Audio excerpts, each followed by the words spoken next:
first thing that I bought with my own money when I came to America at the age of 11 in 1993. I spent like 60 bucks on these, and my daddy was pissed. He's like, "What are you doing? What's wrong with you? 60 bucks, we're barely surviving." I said, "Dad, I love Star Wars. I gotta have this." For over 30 years, Star Wars was the greatest science fiction story ever told. Until the dark times. Until Disney.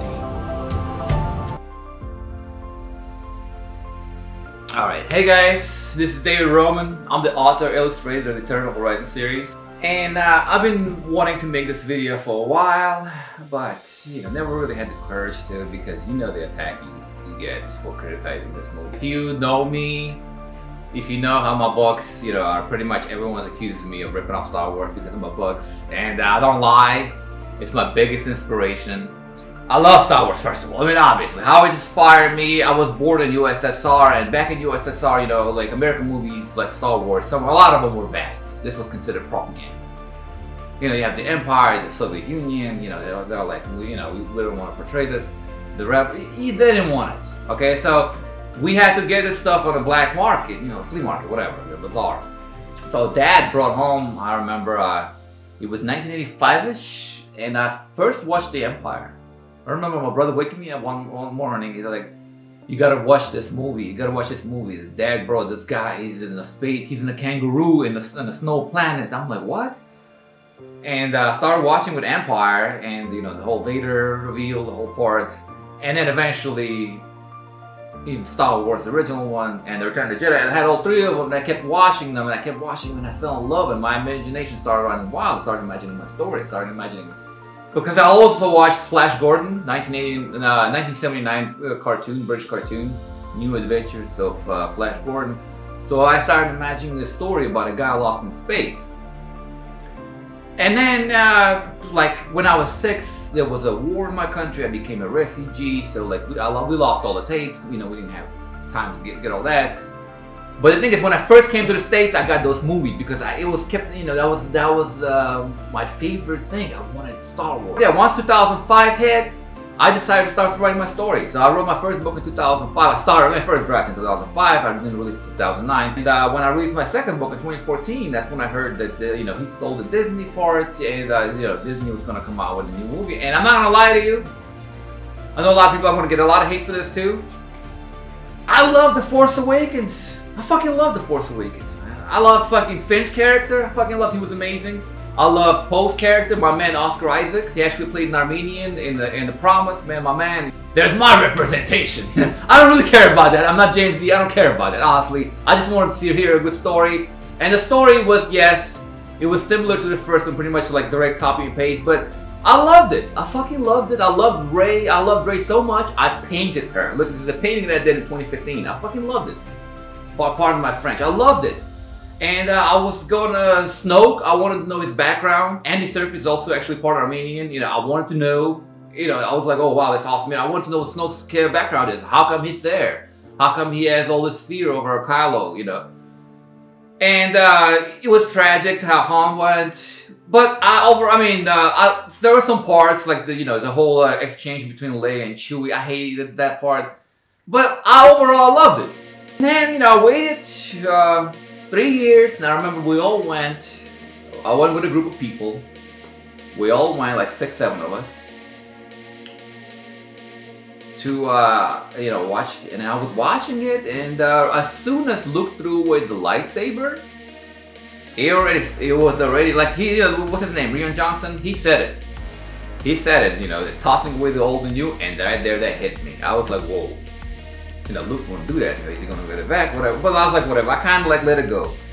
But then I think there was a part where when Luke was talking about he almost tried to kill Kylo Ren. I was like, no, that's not Luke. I don't care about the milk drinking. I don't care about all that. I don't even care about the Rey getting the upper hand on him. But when he did the whole thing over premonition, come on, he knows what happened to Vader over premonition. And he's gonna go over with a saber over Kyle. Come on, man. I don't buy that, dude. It's like just Now Admiral Akbar just get blown up into the sky like nothing, like nobody. Why couldn't he be the one to fly the ship through the supremacy? Oh, another like woke fucking bullshit supremacy. Oh, why did I call it white supremacy? You know, it's just so stupid. Whatever. But yeah, it's like, why have a Laura Henley, a character that I hated because she bossed my boy Poe around like he's no one, you know what I mean? It's like, what the fuck? And it's like, they have her flying the ship to destroy Snoke's ship instead of Admiral Akbar. You know, my man gets blown up into the sky, and the actor even cried, he said, the way they got rid of his character. Whatever. You know, I'm watching this all live, and I'm like, I can't believe this is happening. And you know, I can't believe this is happening. I can't believe they're actually like going with this. I'm like, and then Snoke gets killed without getting, you know, and I was wondering where does he come from? What's his backstory? And bam, like he's gone. Well, you know, who cares? Whatever. Rey's parents, you know, your parents are nobody. You just have all this power because you're magic and you're awesome. And then Finn going to some casino. It's like there's an armada being chased, and he's in the casino playing. And it's like Benicio del Toro's character, for no reason, he's just there, and then he betrays. It's like, oh my god, why couldn't you show Captain Phasma's face, man? It's like, just, you don't want to show like women serve in the Empire or something. It's like, how bad can it be? I mean, it's like, oh my god, it was just so bad, man. And it's like, and I realized, maybe I am old. It's not, I don't know. And I realized it's like,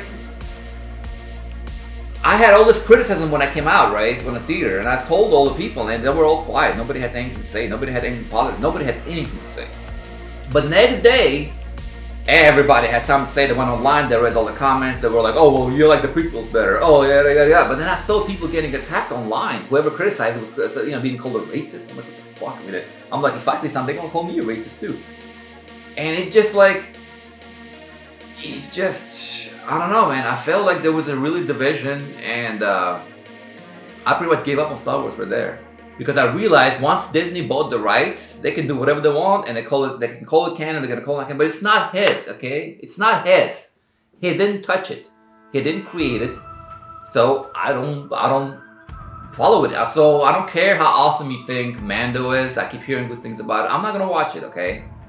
Because for me, it's like watching bad fan fiction.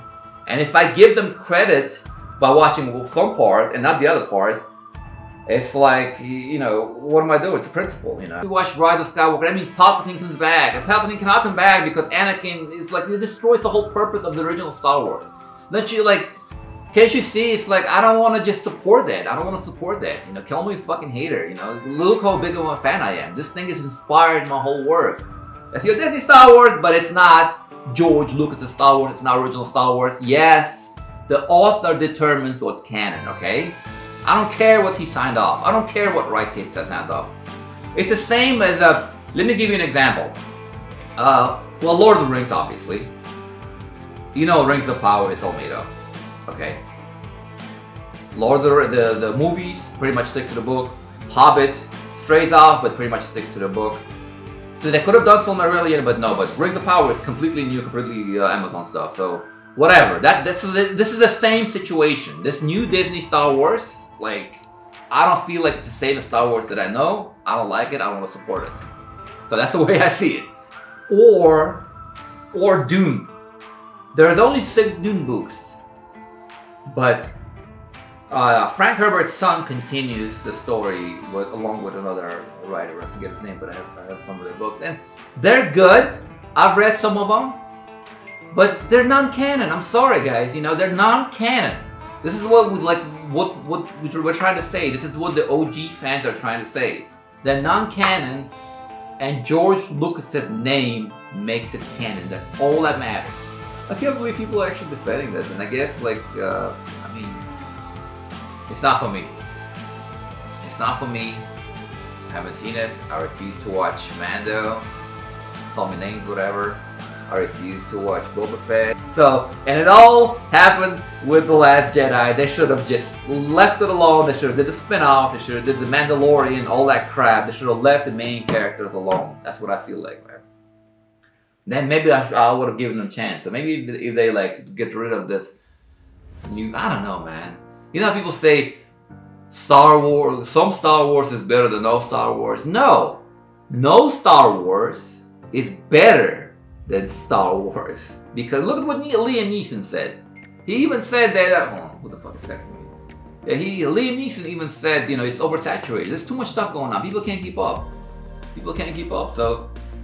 And it encourages me to keep going with my story, keep writing, because Star Wars is getting diluted, it's getting full, it's like people are tired of it, you know. Mine is becoming more and more original, because it used to be a Star Wars ripoff, now it's a Star Wars alternative. So I'm tooting my own horn here. But whatever, it is what it is. I'm the David. Check out The Eternal Horizon if you love the original Star Wars. Each book has illustrated characters with their profile, their stats and whatnot, starship diagrams, and what else? More, every chapter has like their own illustrations. Available on Amazon, paperback, hardcover, Kindle, and if you can't tolerate my accent, on Audible. But I gotta continue George's legacy.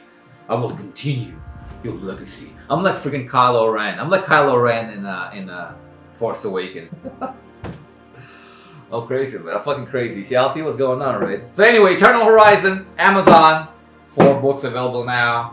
2 more on the way. Just started book 5 recently. I hope you all have a nice day.